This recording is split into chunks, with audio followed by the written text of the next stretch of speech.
Yeah, if.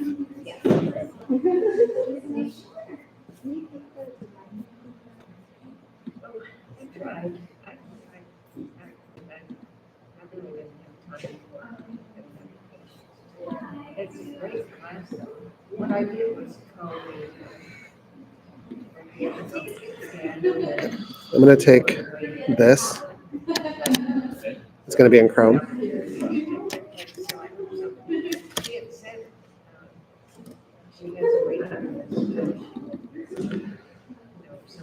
So I can just share.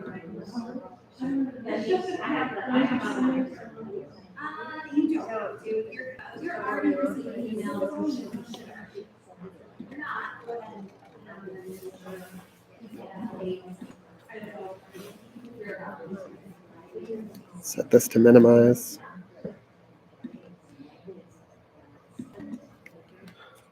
Okay. Okay. Who's running the slides? Good question. Is Danny?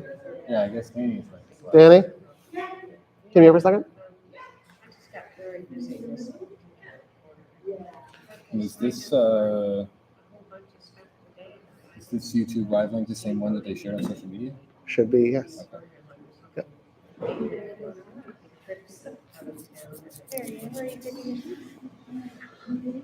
And do you want me to test the mic? We tested it. We're good. Okay. Yeah, thank you. I don't think we have anyone running the slides. Oh, I can run the slides. Okay. And I can just do the chat here. You want to do the chat here? Oh, I can run the slides and have the chat on my computer next to me. We can figure it out. Why? Well, there's not much room for it. Oh, I can figure it out. Yeah, I can flip my computer into like tablet You mode. rotate that chair. Yeah. I'm a solid multitasker. Hey. This is all set up. Okay, so I will You won't need to touch the screen at all. Just this. Okay, yeah. And it should share just You know this what? time. I'm a professional slide deck moving Don't- forwarder. Yeah. You want to make sure that this you sharing this tab to Studio is always on. I'm just not going to touch anything except for the arrows. Yeah, I'm just saying if it goes away, you will know that we're not sharing it to the live stream anymore. How does it come back? You'll just come back over. We'll hit that stop sharing. You'll come back here real quick. Mm-hmm. Share screen right here. Mm-hmm. Tab. Okay. Cool. So as long as it's on right here, that's what's being shown. Yep. Okay, great.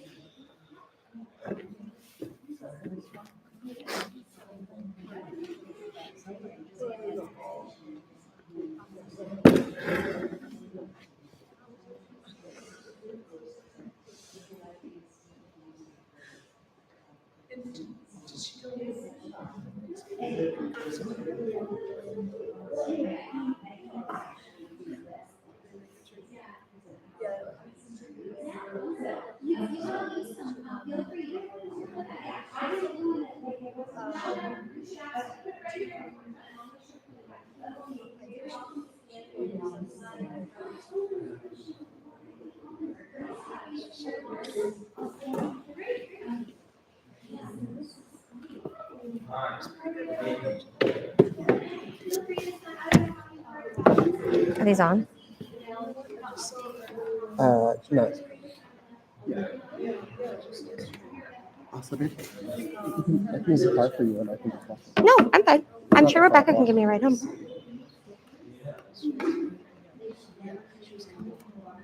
I'll just check whether it works. I think it won't be a problem.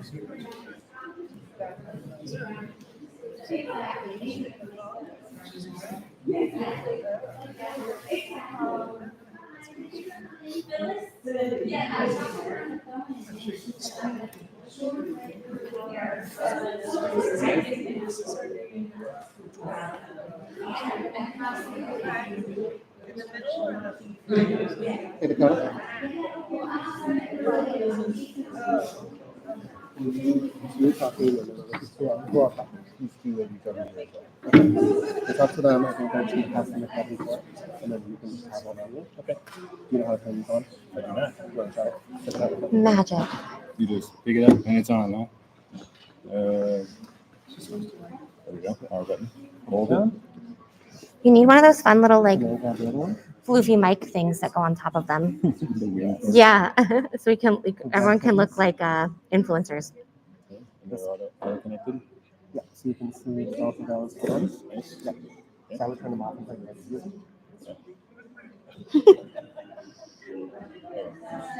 The mic is coming from this, not from that. I couldn't make that work. Just so you know. So I shouldn't mumble things under my breath that are inappropriate. Like I know that you're live. I'm live. See if we can actually.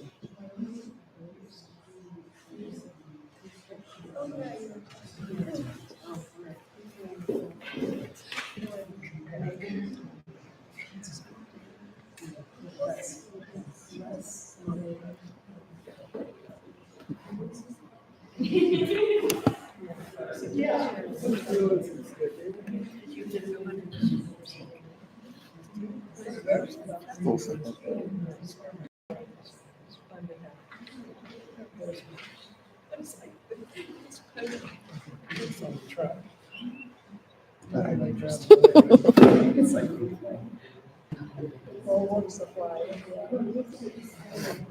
Can you skip ahead to the next one?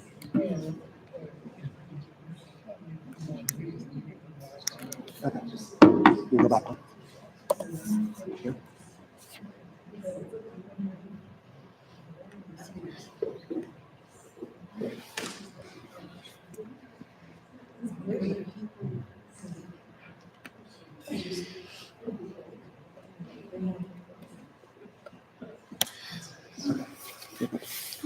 Rebecca's home. Okay. You guys should all be good to go. Okay, sounds good. Two of those lights Yep. when it's on. I got it. I think everyone's good. All right, I'm leaving it. All right, love you. Good job.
More chairs.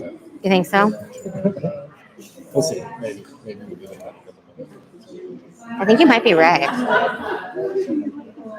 There's a few tables. That's true. That's true.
Yeah. No, I know. I really, and I'm very lazy about it too. Yeah. That's when I can so I'll just add it.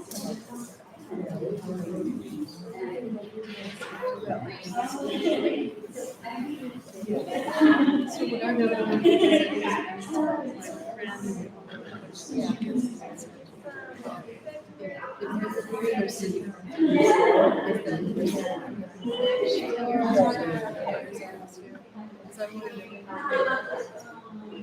do like we can have a meeting, but if none of our comments go, we go to bed. We can get a meeting, and that's awesome.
There's seats here.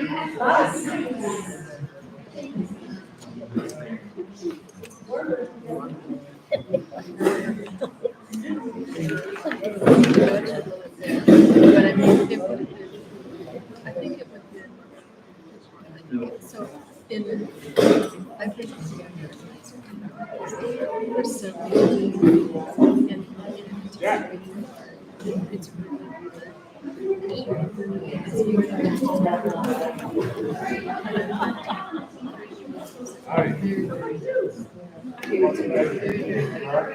so, and I mean,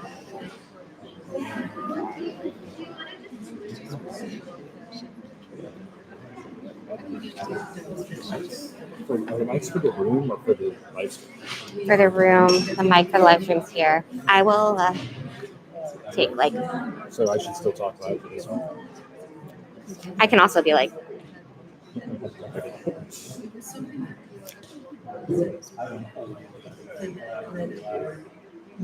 I think that this will probably pick up.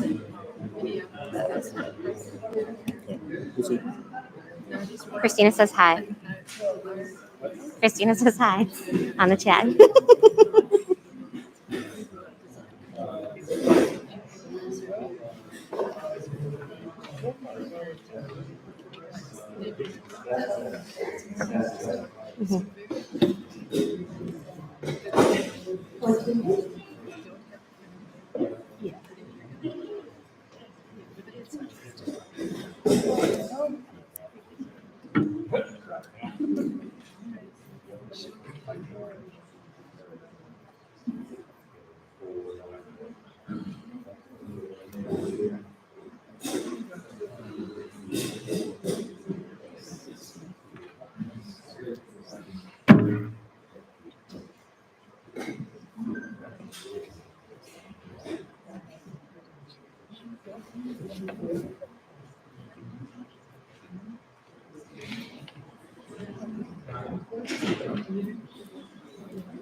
Welcome everyone. Thanks for joining us. Can you hear me okay?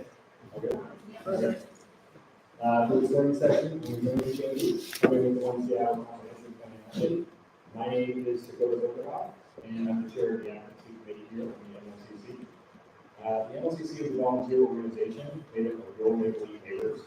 We are not a city organization, but we did want to dig into the details of the zoning code and do our best to help our neighbors understand what is and isn't in the zoning maps and help create a new vision for the neighborhood. Special thanks to Rebecca and the outreach committee for helping organize the event for us. And thanks also to the communications committee for able to go back and such short notice. Joining us for this event are Jackson and Ronald and Future Waters and Future Communities Coalition. My name is Strasman. I am the Director of Local Advocacy over at Future Rise. I just started about a month ago, so we're really excited to dive into the comprehensive plan. In my role, I'm also co-chair of the Communities Coalition, which is a group of different organizations all across Seattle working on advocacy around the comprehensive plan. Everyone from Seattle Metropolitan Chamber to Tech for Housing, Future Wise, covering a wide range of policy perspectives. And I'm really pleased to have my intern Esmeralda here. Hello. Hi, I'm Future Wise intern. I've been working with them almost a month, and I'm currently going to school for early development planning at the University of Washington. Thanks for listening to us.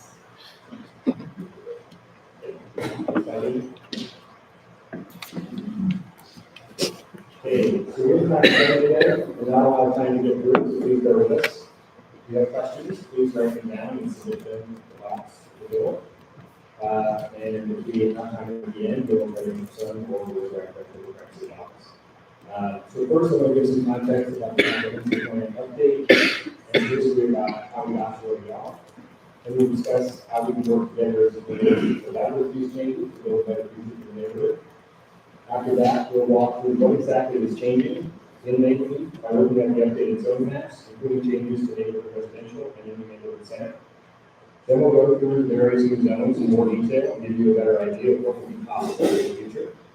Then we'll go through some frequently asked questions about zone changes, street cover, transportation, and infrastructure.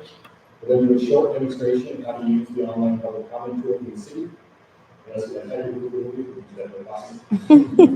And finally, we'll wrap up with some important upcoming dates in the city and information sessions hosted by the Future Wise and the Communities Coalition. Next up.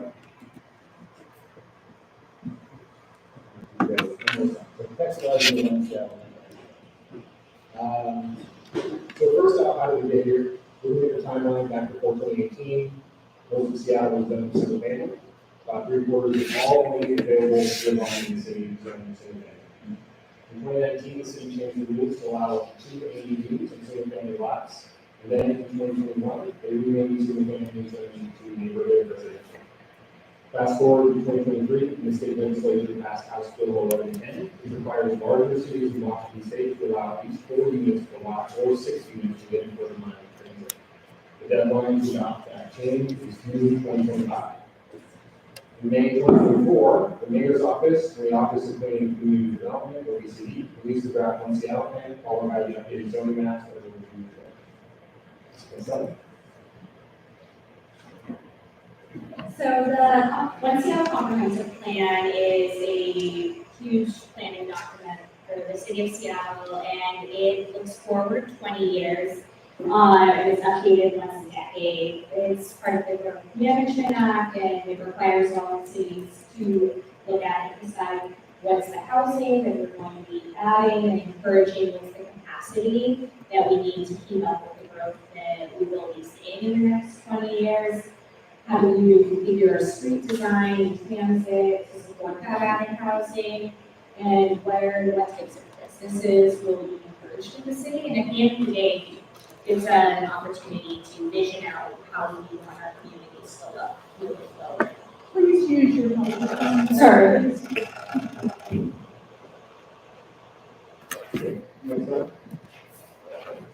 Why is the comprehensive plan so important? This comprehensive plan update is a rare opportunity to make Seattle's blueprint for growth one that works for everyone, making it equitable, affordable, vibrant, and green. The last plan has focused mostly on growth and change in limited areas of the city, leading to the current housing crisis we have in the region. The 2024 comprehensive plan update is an opportunity to change our blueprint so we can create the housing, the jobs, and healthy environment, the quality of life residents want.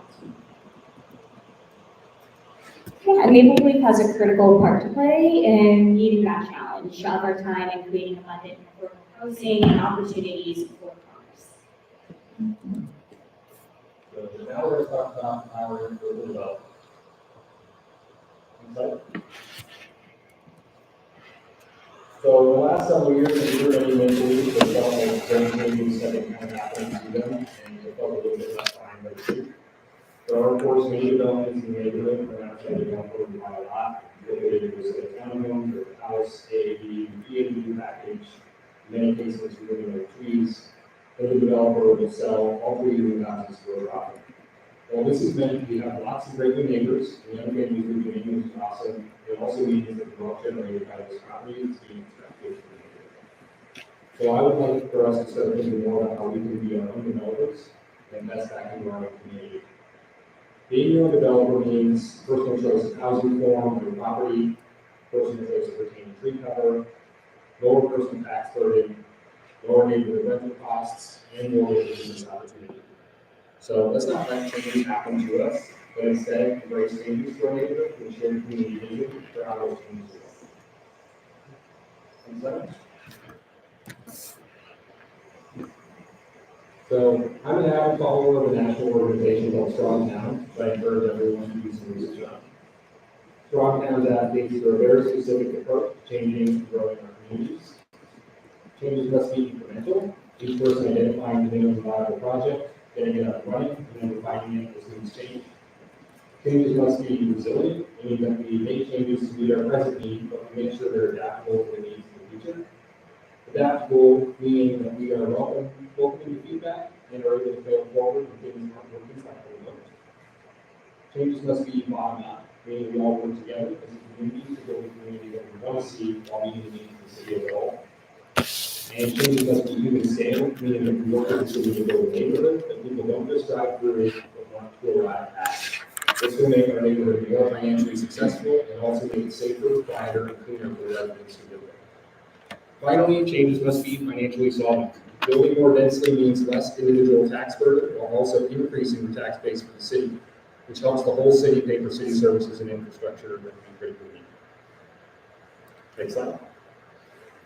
So what does this mean for people? There's a lot of things that it will do and a lot of things that it won't do, and I think one of the things that I hear worries and concerns about is that it is immediately when these drops, rezones happen, that it'll increase the capacity immediately. But it will be incremental, it won't be simultaneous with your entire block turning into the maximum amount of capacity. It just allows that freedom and unlocks the neighborhood from a lot of the limitations that were put in place 100 years ago. It also provides opportunity to change your lot so that you can meet your own personal housing needs or type generational living. And it doesn't require you to sell your lot or to change your lot. It will continue to allow styles that already exist throughout neighborhoods in Seattle.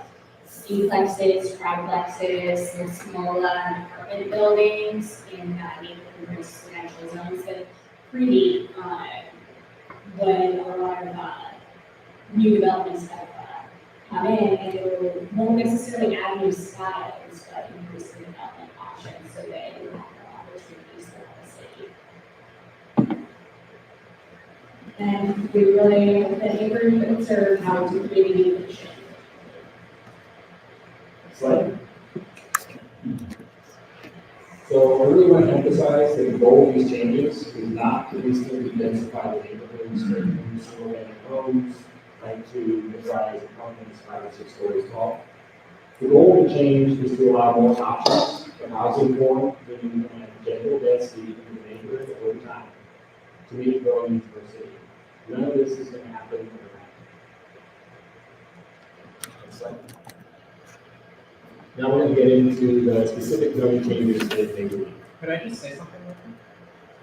Sure. Yeah, sorry, I just had a question. I know this room is set up to be a very kind of one-sided presentation of information, and we're in a student space, so that makes sense, right, in an auditorium. But this is my first time being involved in a public forum like this of the neighborhood. And I was just wondering if we're gonna have a chance to talk amongst our neighbors. I don't know many of these people, but I've lived in the neighborhood for almost 30 years and would love to meet and discuss these issues with you all. And have fun. Absolutely. After the presentation is done, I totally encourage you guys to get together and discuss what you learned, talk about it, talk to us about it. I do want to emphasize that we're not the city, so you don't have any control or anything about any of this stuff. We're just trying to present information. But we're definitely going to do it.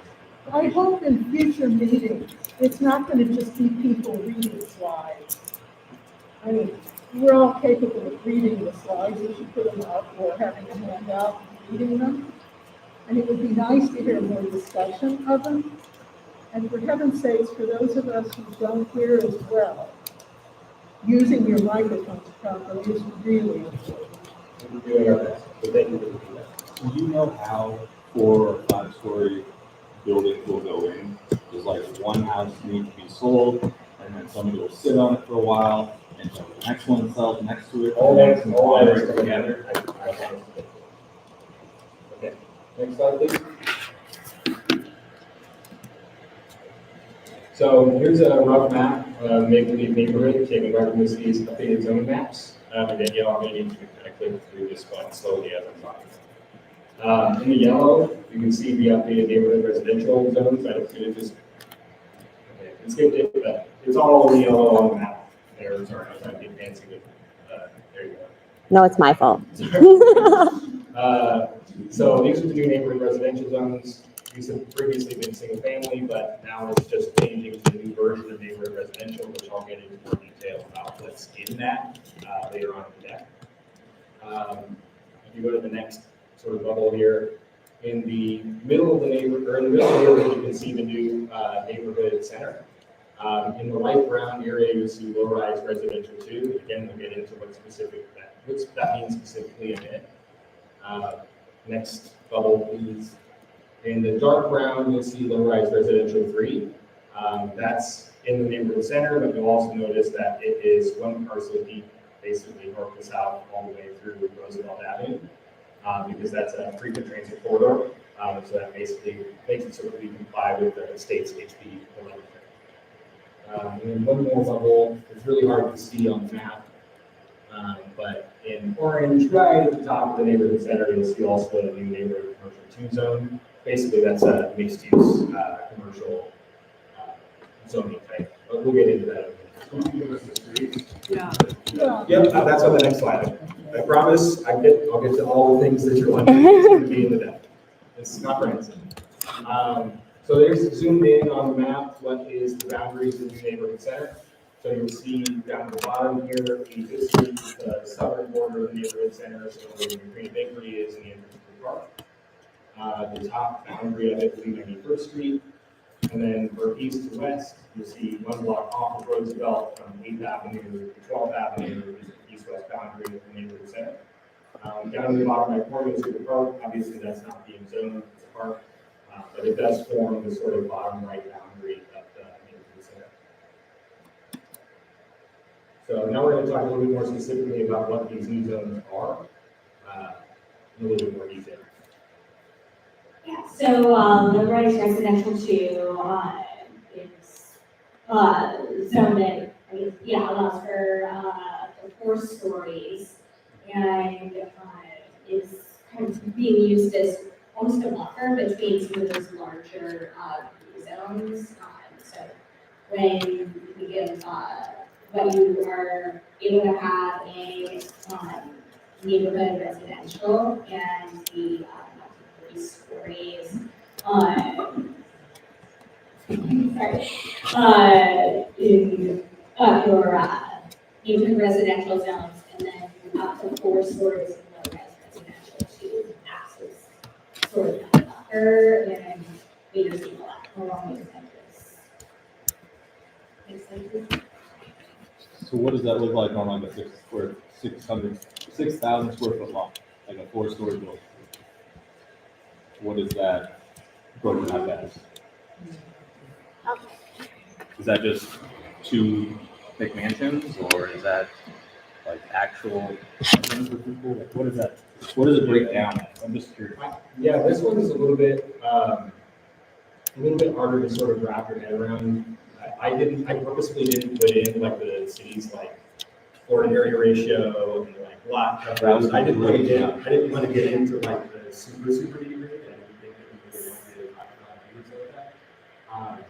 But I guess I was wrong. So they are in the slide deck, we skipped through a lot of that nitty-gritty content, we can definitely provide the full, So how is this gradual in height, in terms of height increases? These are giant Yeah, so increases from current. Brad, I understand that the form of the housing isn't gradual. What we're talking about in terms of gradual is like how this gets added into the neighborhood. This isn't Like stuff 5 that's years? 5, 10, 20 years. 5 years that's gonna be fast. It's gonna be fast. We expect the speakers and then the longer slides, because they briefly left in 6:37. And then I think the school was saying, talking about it and we were in questions. So I'm feeling like speakers are prepared a lot and there's stuff.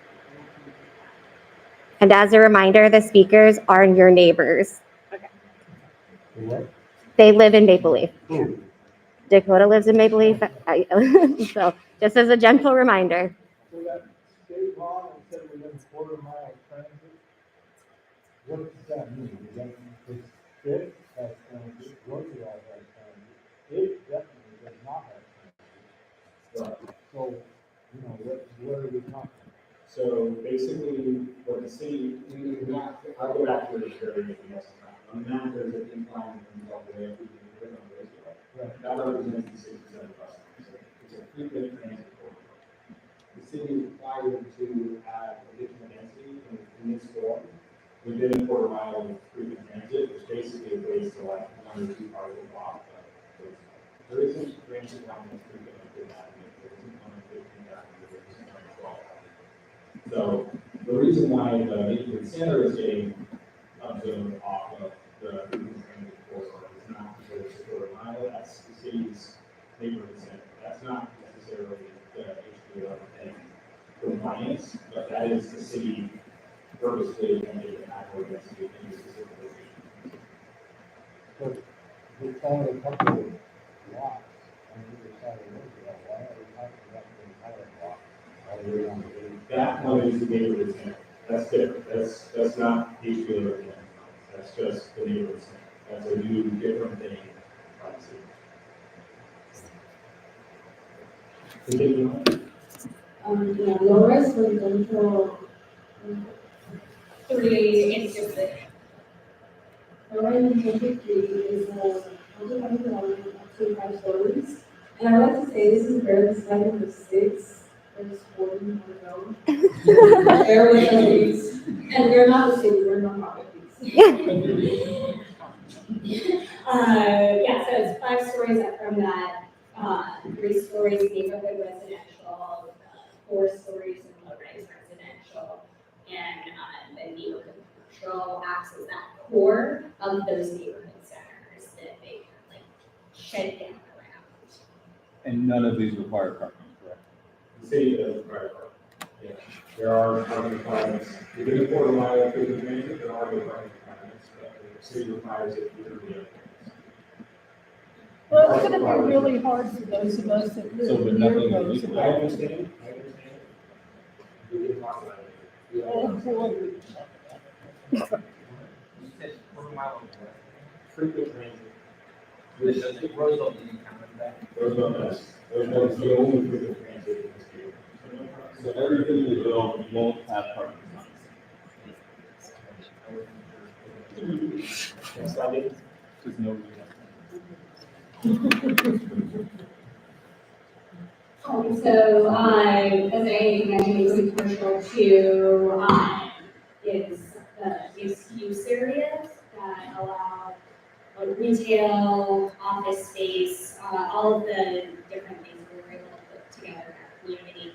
We just want to live in and have access to near parks and being able to walk to get their groceries or have their kids' childcare facility or visit different businesses and building around those neighborhood centers and having all the amenities within the Maple Leaf community without having to necessarily drive out to other neighborhoods. So that's sort of that idea around the neighborhoods.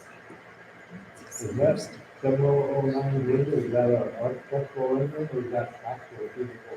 This is more architectural rendering. I haven't checked if this is actually basically, but this is architectural rendering. That's pretty good. Next slide, please. So prior to the changes to neighborhood residential zones, they basically allowed three types of housing. These are all used from Maple. You have single-family homes, you have the single-family home EDU package, and the usual on top. That was basically all that's been allowed in Maple Leaf at this point, except for the few commercial spaces that exist along Roosevelt. Next slide, please. And so with the neighborhood residential zoning, then one of the big things is it's really consistent in scale with the single family zoning. It's previously, sorry, sorry, I talk with my hands and go passing, so thank you for reminding me.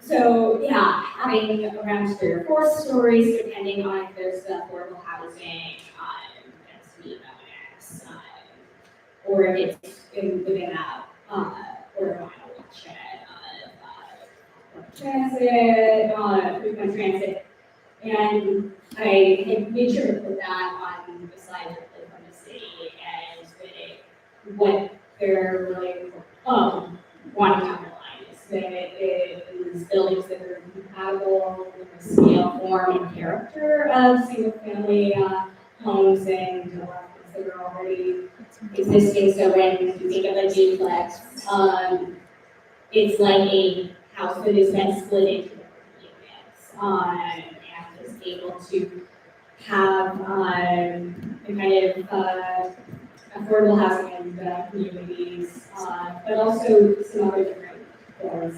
Townhome houses, yes, but also stacked flats, courtyard apartments, cottage housing, so ones where we can have trees along the outside and use gardens to bring up the density and unlock those opportunities. So here's some examples. Sue's, things that we go into really that already are. So basically, the city is allowing a whole host of new form factors. So it's kind courts, multiplexes, from duplexes all the way to sixplexes, depending on the density bonus that they can achieve. Townhouses and row houses, and then again, stack flats, which is something that can be done with a density bonus. The form factors is kind of intended to fit into the existing form of neighborhood. Again, they did the numbers, but the city didn't change the height requirements in the zone, they didn't change the setback requirements in the zone, they didn't change the lot coverage requirements in the zone. All they did was technically make these things equal in the zone. So it's not necessarily possible without affordable housing density bonus or within a quarter-mile watershed of urban transit or things that are larger than the houses nearby to even be built, except for along Roosevelt and the neighborhoods. Something changes that I'm complaining.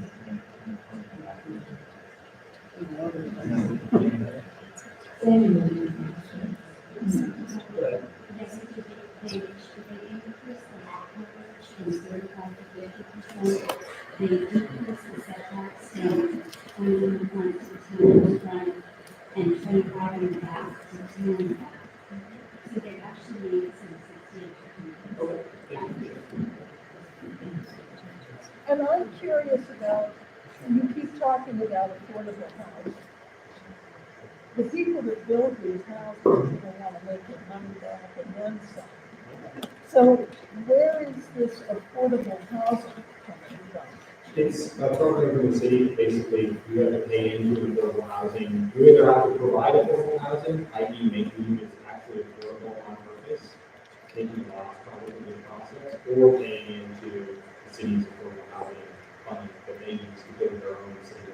Who's paying it? The developers. The developer. I think it's naive to think that it's going to be affordable.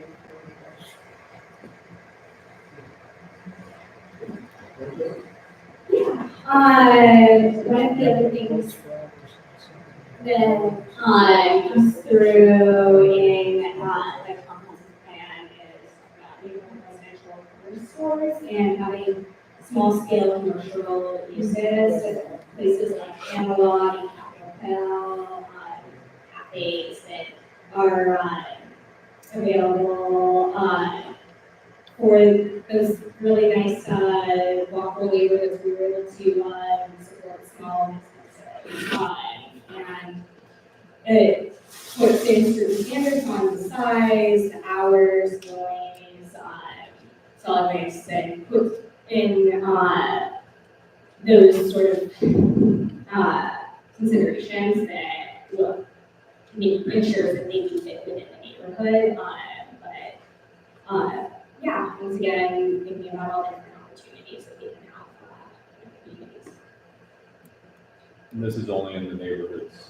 No, this is everywhere, but literally only corner lots, literal corner lots. Everywhere else is like that. So for example, there's like a 7 coffee shop in, University Park. yeah, in University Park, that since it's mid-block, wouldn't count as a corner store. And it would be uncommon at this point.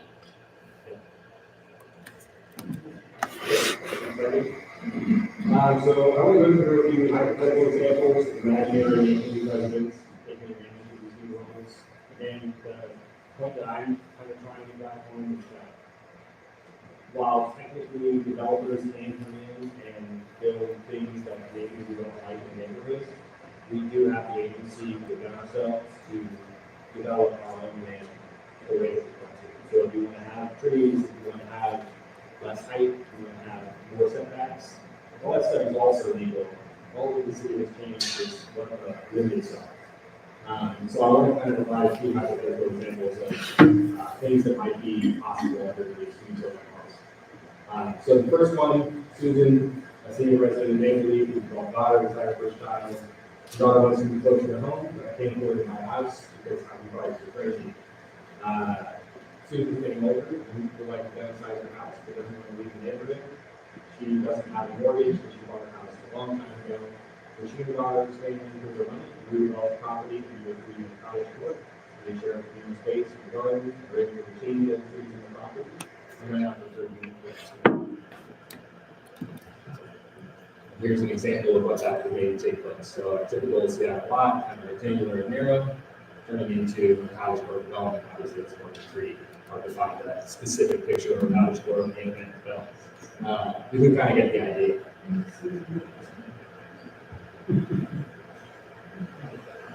So here's a corner store example. Talk about David, who's lived in Maple Leaf for a few years and works in tech. He bought a big corner lot with a small old house on it. It was all in center fashion to make donuts. He's been thinking about trying to turn it into a new business in a certain neighborhood. So he starts making a pop-up out of his garage, which is now legal under new zoning laws, and finds a huge demand for his donuts in the community. So he decides to redevelop his lot into a 2-story building with an apartment on the top floor and business on the bottom. He creates a space for people to hang out outside of business, and is able to focus on expanding the business full time and turning it into his job. His donut shop becomes a like neighborhood hangout and a work picture. So if you go to the next slide here, example of what might be happening, it's got a lot, it's changes it into the neighborhood. And then the last example I'll give you, Wayne has been an investor who's lived in neighborhood for a long time, bought a house in the 40s. She and her husband have a really big historic house they only use a small portion of the space for living room and street. So they convert their house into a 40-unit multiplex without having to demolish the existing structure. They make all 4 units 2 different bedrooms with at least 1 bath and share the community laundry area. They also install a patio view in the back garden themselves and they them or renting the views in the main house. All 4 units that include the price are either rented or with families and students that live in the Western during the day. Go to the next slide. The way to be able to turn a big, beautiful, historic house in the neighborhood into space for many new neighbors and at affordable rents while maintaining the exterior look and feel of the house. This image on the right-hand side is actually a building I lived in when I was in college. This is actually in Golden, Colorado. This building was right across the street from my university and had like 20 units, little apartments for students that were really, really affordable. If I hadn't been able to live in this place, I would have had to commute for like 30 minutes to get to my university in Colorado. But this one was really awesome. They converted this giant house into a bunch of units. They had a little carriage house in the back that had 2 units. I lived on the top floor. The landlord lived in the house also. It was a really cool community. We like had barbecues and had iced tea and chatted in the summer and hung out. And I got to live right across the street from school for a pretty affordable price for all 3 years that I lived in this place. This new zoning change for multiplexes would make stuff like this more possible in this neighborhood. Now we'll get into some. Where's an example where no change is made, and I get to keep my big trees and for all the birds and everything that like. You didn't show that one. You always present these as positive. No, you know what? I think everybody else got to speak. I get to speak. So if you left out that one, the next time you show that, you could add that.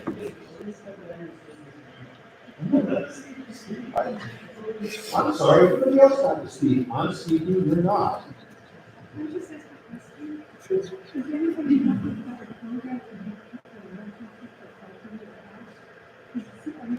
I don't know of any city legislation. I know that Teresa Could you Mosqueda. repeat the question, please? Yeah, so she asked if there's any programs in the city to basically help people with retrofitting their houses, give them incentives or bonuses to density or something to retrofit their houses as is in order to add more density instead of having to demolish it or cut down trees or whatever. Teresa Mosqueda, I know like maybe 6 months ago, introduced a bill in the city council that was basically to add in incentives for local neighborhood developers, and the entire rest of the city council voted it down. So there is no law in the city right now. Councilmember Morales. Morales, yes, yeah, not Teresa Mosqueda, so Tanya Morales, yeah. So yeah, there is no legislation in the city right now, but at the end of this slide deck is some stuff that I personally was thinking would make it a lot easier for people to be excited about changes like this. And that's one of those things, basically, is incentivizing local developers, because that's the thing that I'm kind of trying to hammer home is we can do whatever we want with the land that we have. And if the city wants to have more density, they should make it a little bit easier for us to do that without making huge changes. So some of the questions, I think we've kind of gone through, some of the questions around why are we expanding that to, why are we expanding that to beyond, to single family neighborhoods beyond just those transit corridors, those commercial materials, and part of it is that we have seen historically that the urban village strategy that has been in place for a while has only really sort of to underline and reinforce years and years of racial exclusion, building in on that history, from redlining and from the institution of single-family zoning in the first place was to exclude neighbors and to concentrate communities of color into certain neighborhoods. And so we've tried, or the urban village strategy, which is keeping it just along those corridors. And at the end of the day, everyone deserves to be able to live anywhere in the city and have access. We we should be able to have desirable parks and, the rich neighborhoods, the rich, I mean, just like that, vision that we have for everything that we need, with all of the opportunities that we need, all of the amenities, the community centers, and whatnot throughout the city, and, by having that variety of, housing and, the variety of options throughout, then, more people can have access, create a more equitable, inclusive community while ending so that is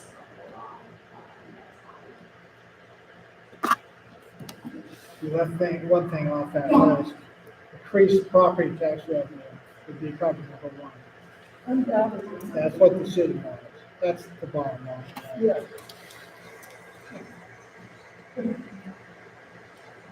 And so I know a lot of the, questions they, we often talk here about parking, as we've talked about, and how, and transit utilities, and how what we have right now, doesn't meet the needs of where we're trying to go, and what the draft plan has proposed. And I think one of the things that, the comprehensive plan will do is make those, plans going forward and seeing, once we've locked in or passed these zoning changes, what do we need in order to meet that need? And so kind of that chicken and the egg of figuring out how do we get the services, the sewer lines, the transit, the utilities built in that we need in order to support that growth.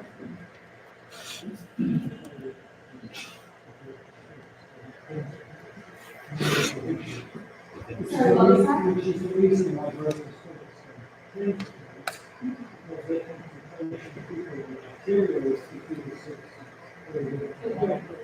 So the actually.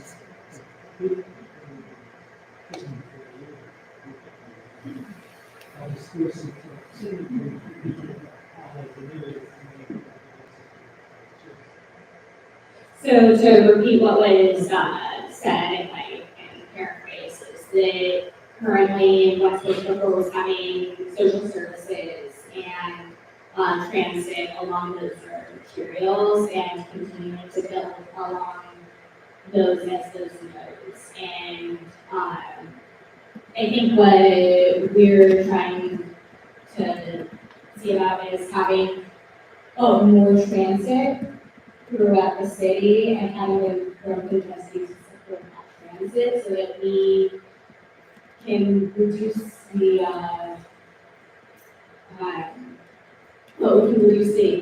number of connections we have to make to get east west or north south throughout the city and have that robust transit network that we can't support right now. How will we protect, how will we protect and grow our tree canopy as we densify neighborhoods? We don't need to choose between protecting trees or developing companies. We can choose both. Development can bring new street trees into a neighborhood, and the city's tree ordinance requires that any lost trees be replaced. The most recent tree canopy study found more loss of trees in our parks and natural areas, and that most trees on residential land were likely lost due to reasons other than development. Building denser, taller trees allow our scarce land to be used more efficiently. One fact about this is that in the area that Maple Leaf Center is proposed, there is no space for street trees because the right of way is less than 2 feet wide. And I've walked the entire perimeter. I've lived in the neighborhood proposed in the center. And you can't plant a tree when you've only got this much space. So street trees are not really viable in the area that's designated neighborhoods. Yeah, and I also wanted to underline that when we were putting together this stuff, I am actually from Sandy and I have learned quite a bit since we were putting this together and wanting to learn more and dig in a little bit more on some of these details. And, yeah. Thank you very much. Correct on the number of were trees that were lost and where they were lost. There was, the last canopy study, there were about 110 acres of trees lost in parks, but there were almost 900 acres lost in neighborhood residential. So the reason they say it like that is there's not as much parks, so 110 was a bigger impact, but actually we lost way more trees in the neighborhood residential zone. So, yeah. And it was actually due to development. They picked out a few projects that were started after 2017 and then finished before 2021. They just looked at a very small sample, but actually most of the tree loss in neighborhood residential was due to development. Painting the super rosy picture here, but it's interesting to see is that this last now, like it's cut down every tree, they cut down, they take it down to the line. And so this rosy picture is completely different. Well, and it's not your problem. They're getting this information from the city's tree canopy study, which was, we got data from a lab, the Vermont Spatial Analysis Lab, which was good data, but the narrative to interpret it was written by the building department. So it is a biased narrative. Yeah.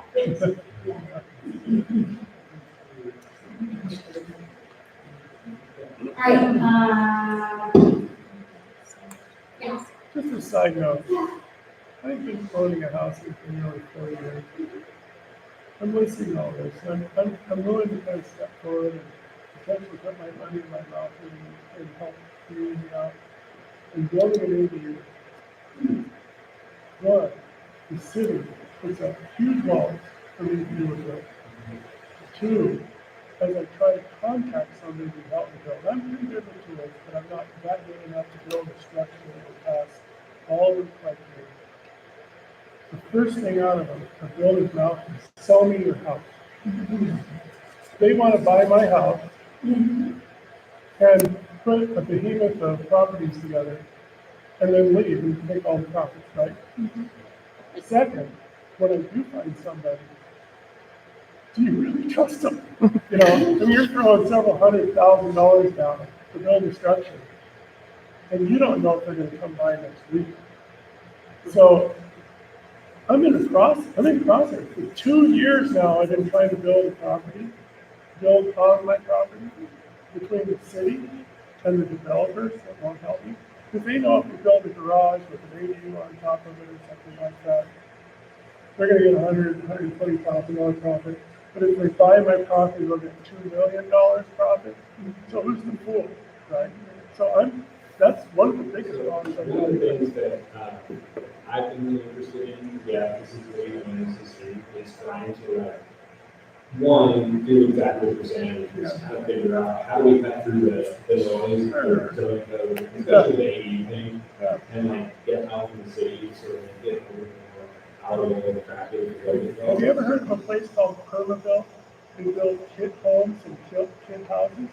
I contacted them, and because when I told them I lived in Seattle, they would not sell me a kit because they don't want to deal with city. The code structure is robust.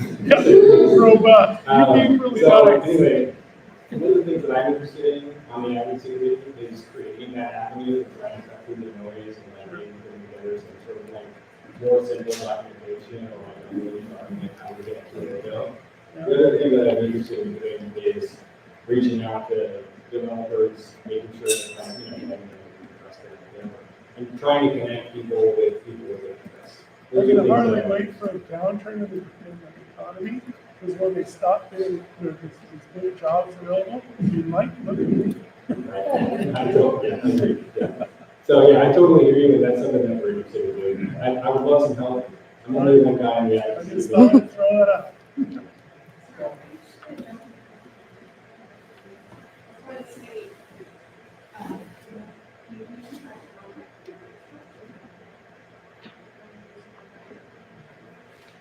Louder, please.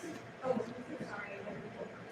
I'm just, I sorry to leave, but I would just say that we can only talk to developers about the property. I contacted one encourage you all to stay after, to exchange emails, and connect with each other. The way that our committee formed, the way the Maple Community Council formed, to be organized, I encourage you to do the same about the issues that matter to you here in this room. We're all together.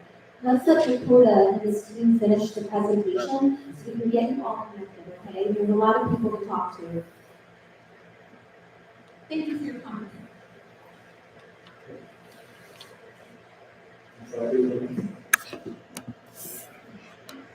So yeah, basically the sort of math of this all is like, when you have events in the neighborhood, for example, like the 75 bus line got canceled on 15th earlier this year. That got canceled because it was like the third lowest ridership bus line in the city. Cape County Metro doesn't have the bus drivers or the money to function that line. When you have events in the neighborhood, more people riding the bus, they can justify spending money on that sort of thing. So you get events in the neighborhood, we can achieve better transit, we can achieve less cars, which makes it have more space for street trees, you can have more space for outdoor dining, all kinds of other stuff, and obviously more trees. So I do want to kind of like draw that line straight through between being able to have more density in the neighborhood and being able to support the public service that we all want to have. This one has. So the takeaways here, what we know, Maple Leaf must become more dense over the next 20 years. Again, this is mostly what's happened, with the exception of the neighborhood center, is direct result of a state house bill, it's a law the city must comply with by June 2025. So whether or not Maple Leaf will get more dense over the next 2 years is not really a question. This zoning plan is obviously not perfect. We've just had lots of talk about the zoning plan. I totally get it and agree, but it is a big step in the right direction for the city, as residents and climate. Increased density, reduced garden limits is going to make room for more people in the trees. And what I'm trying to achieve, at least in my capacity as advocacy chair, is helping us put together a plan that gives us the most options for riders. What we can do, imagine more green, more walkable, more comfortable, more accessible neighborhood. We take ownership of our ability to build what that version looks like ourselves.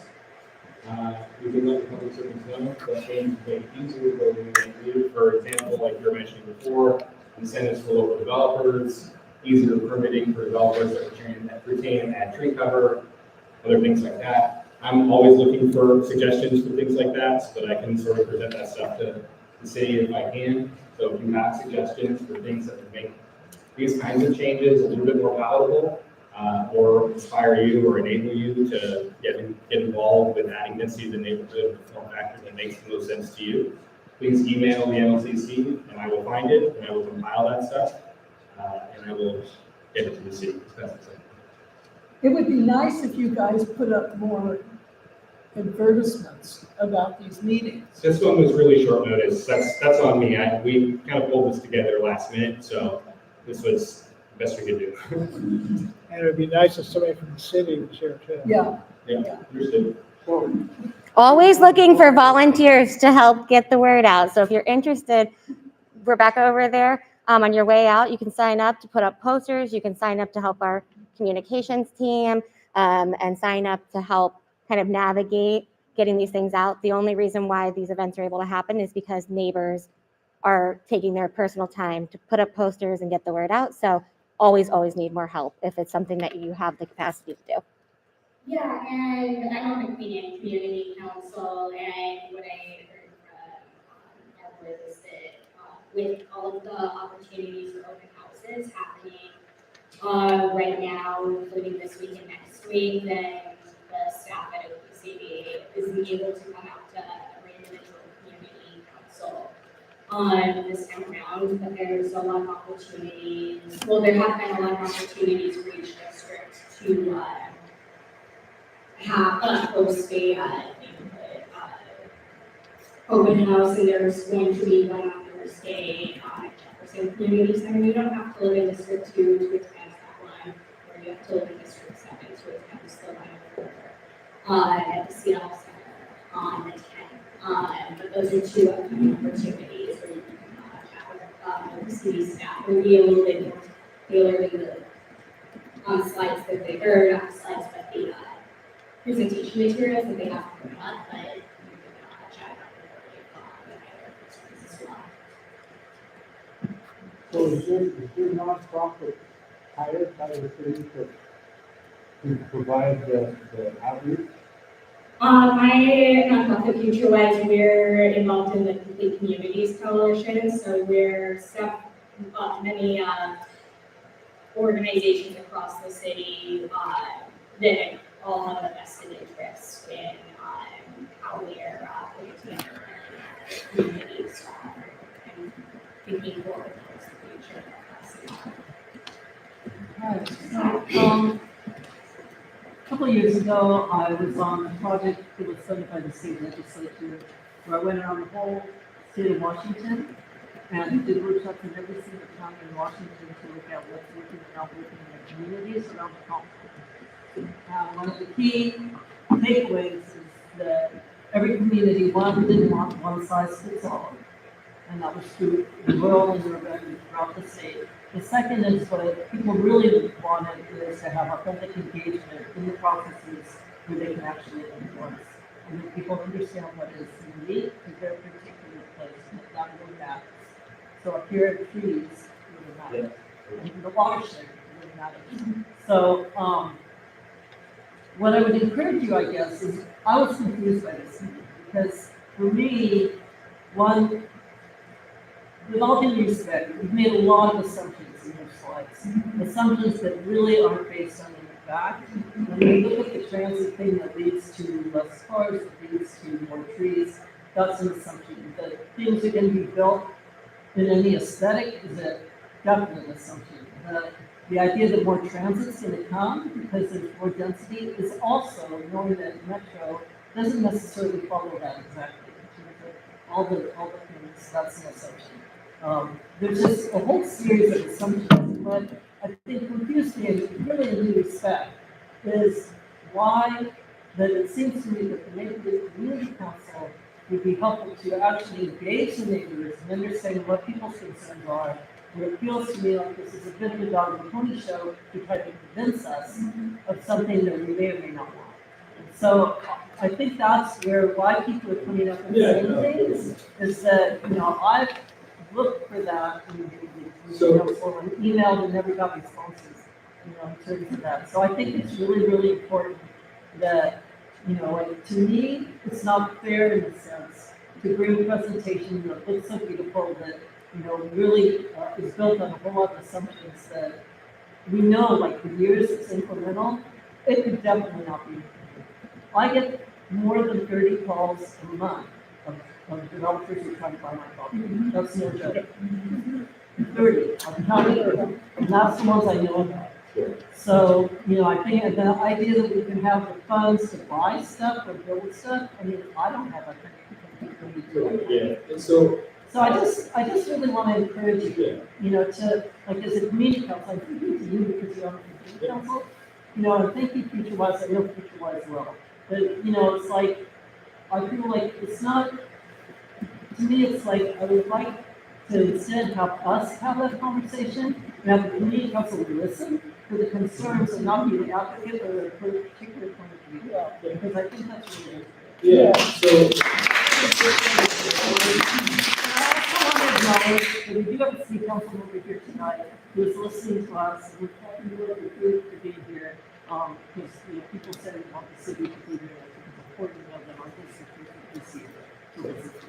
If I can just put something forward, the community council is us. If you go to these meetings, they're always asking for volunteers. I showed up the last meeting and I was invited to come work on this. And anybody can do that. And I think demanding things of these people who put so much of their time into this is not part of that either. These are just our neighbors who are putting, for FutureWise, but I know Dakota here is just our neighbor. He lives here, he's put a ton of time into this. If people want it to be different, put your time into it. I appreciate that. Multiple times and never got a response. So I don't even know who the community councils are or how to get it. So I'd be happy to do that. It's just that it's been hard to kind of figure out how you. So one thing I do want to add before we're going to get to work on and all that stuff, but one thing I do want to add, while I was doing research for this presentation, one thing that I did learn is that in the past, the Greenwood City Council, Greenwood has a, I don't know exactly what it's called, urban village, that's it. Greenwood was an urban village the last time the comp plan came out. And the Greenwood Community Council, actually, I'm not sure through what mechanism, I'm still trying to figure that out. Worked with the city to develop a town plan for Greenwood, for that urban village, that worked for them. And that's something that I'd be really interested in getting together for our community as well, is, first of all, what is that mechanism, but then also, how can we get everybody together, sort of coalescing with that shared vision is. I'm not necessarily trying to push a specific vision here. What I'm trying to push is that whatever that vision is, we have to make it together. We can't just like have random developers coming in and buying up these properties and turning them into 12 townhouses. That's not my goal. My goal is to have us have a shared vision and then execute on that vision together without developers extracting raw from the neighborhood. That's all I'm trying to achieve.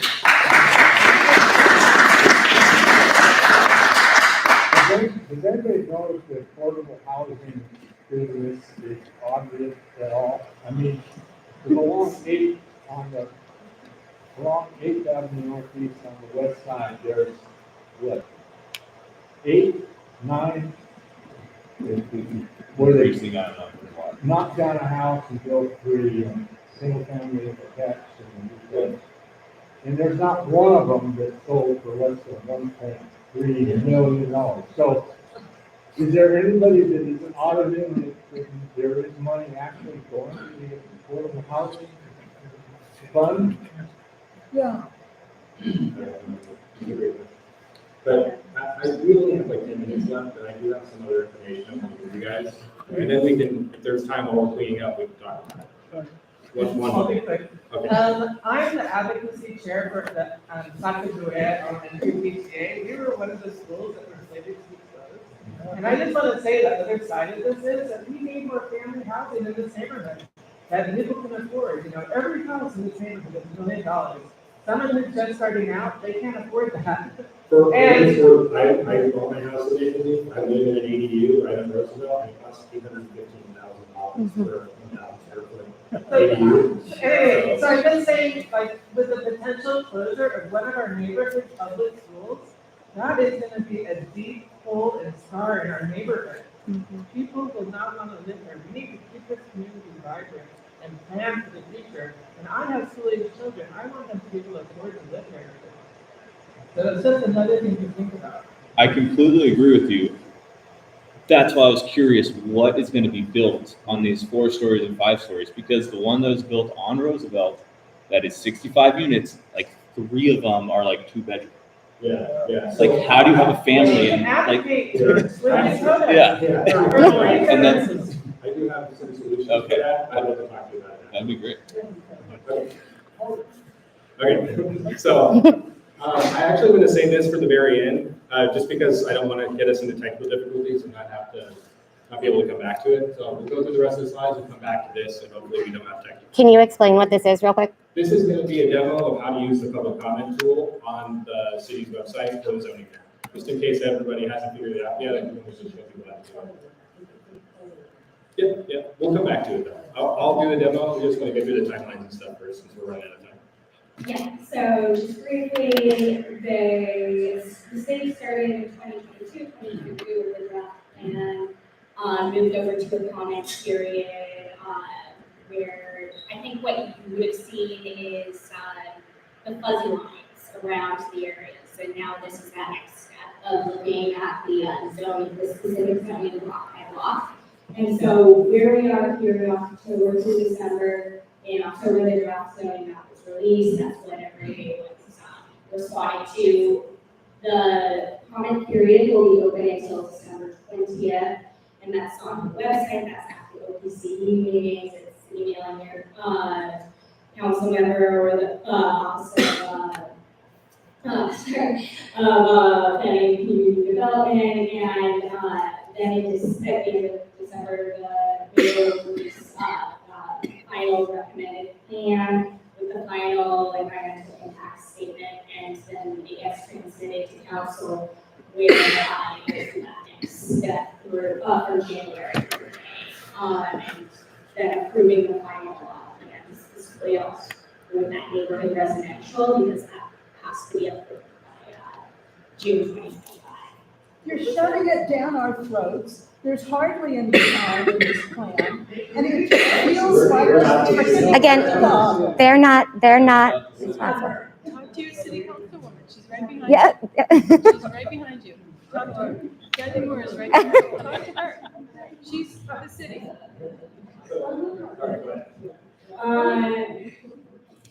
And so a lot of, it feels like it's not a lot of time to respond to all of these zoning changes and whatnot, and to digest all of these documents. I completely understand as someone who's walking into this role and I also don't have the full comments and whatnot, and I rely on peers and community members as well. And so the next slide, please. So these are the info sessions that have already happened throughout the city, and yeah, Thursday there will be one at the Jefferson Community Center, and Tuesday one not Armory, the exhibition center, over by the hall side of things. And so those are the two final opportunities to go and talk in person to the city staff and learn more. And they'll also have a public comment station as well, as in addition to the one online. And I think that's. Jasmine, for those who are not familiar with the acronym, could you? Yeah, Office of Planning and Community Development. Okay, so that's the city staff that are running essentially the mayor's side, the administrative side of things. So that helps. The ones who develop the zone. Yeah. And, oh, that link should also work, so we can go back. But going through zoning, once the other plan, that will bring you to a similar page that has that landing of the draft maps and your comments, the timelines, the information around that. And so the two ways on there that you can give a comment is by having a location specific one that you drop on the map, and or a larger overall feedback on through a comment. And again, maybe try clicking on that link. So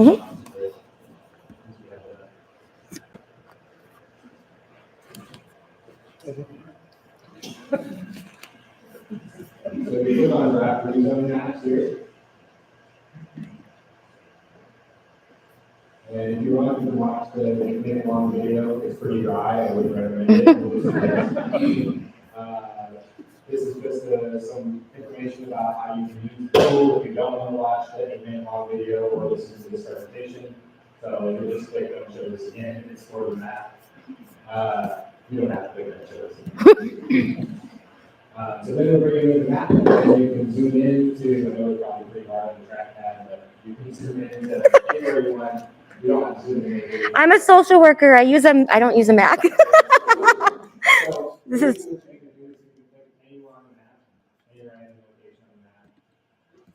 If you're zooming into a spot, it will, drop it, where you drop it. Yeah, just someone who's like, I'm sorry. You were doing a fantastic job describing it. Here, when in doubt, refresh the page. Oh, okay, I see the zoom in. All right. So zooming in on the map. Sorry. Oh, thanks. Okay, Pinehurst it is. And then add comment down below and specifying I want to put my comment here. Asks for your first name, email address, and zip code, and what your comment is.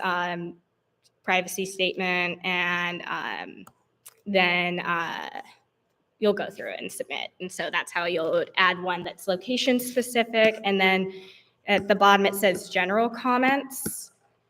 And that's where you can do some of that larger theory. One more thing about the comments up to the top, and go back up to the map. No, Mhm. you can see comments all over the map that other people have already left. And what you can do is you can go in and read them if they've made them public. And you can also like drop a like on the comment. So if there's a comment that you read, you're like, oh yeah, I really agree with that. This is what I exactly wanted to say.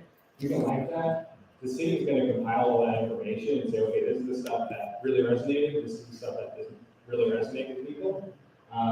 And that's all going to be taken into consideration when the final zoning maps go to city. So. Sounds like you could also like something 20 times. No, you can only like it once, I think. I've done it. I don't Because know. they're going to compile. If you click the like button again, then it just takes away your life. There's, yeah. I mean, I guess you can make a bunch of different email addresses if you want. No, but I'm saying that's a good thing. Yeah. If all of us found comments that we could specifically Yeah. say, and then read those and like them. The definite advocacy tool. Yeah, so anyway, that's. I can sure try. Yeah, you can zoom all the way down into a parcel if you want to. Yeah. Is that, Yes. I just recommend that, if you want more information about how this development happens, the Trees and People Coalition has been doing a lot of teaching in the libraries for the last month or so, and they have at least one more that's coming up December 11th at Douglas Street Library at the street. David Mooring, who's a brilliant architect, who understands this. Portland went the other way, for good reason. And you can find out more by going to this, if you can't remember what I'm talking about. Go on the web to Trees and People Coalition, which is Seattle Trees and People. And look under events, and you'll see that there's at least this one more event coming up. You can see what this construction, in my opinion, a sad decision is about. Leaving no space for green, but doing it to build all the way to the setback lines, which is, pretty good. If you don't mind, if you want to send me an email to the more local address, you can blast that. And I'm sorry, there's only one, Roger's going to do it. We'll try to do it. Okay, that's all we have. So, we're gonna.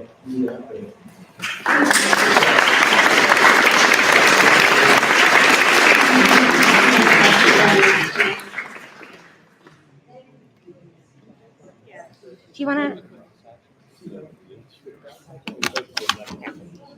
That's just staying. If you have additional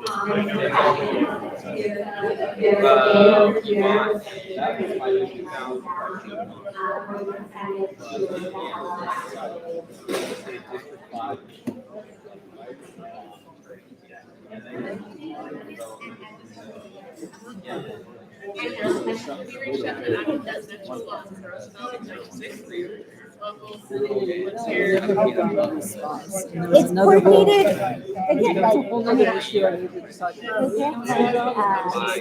in all honesty, the 100 emails that I learned from people, and so according to it, so directly to help with that, so you have actually know people who do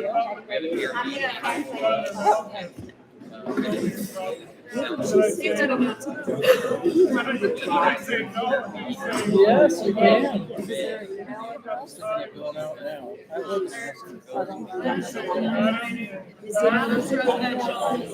Oh, yeah. Sounds like you checked out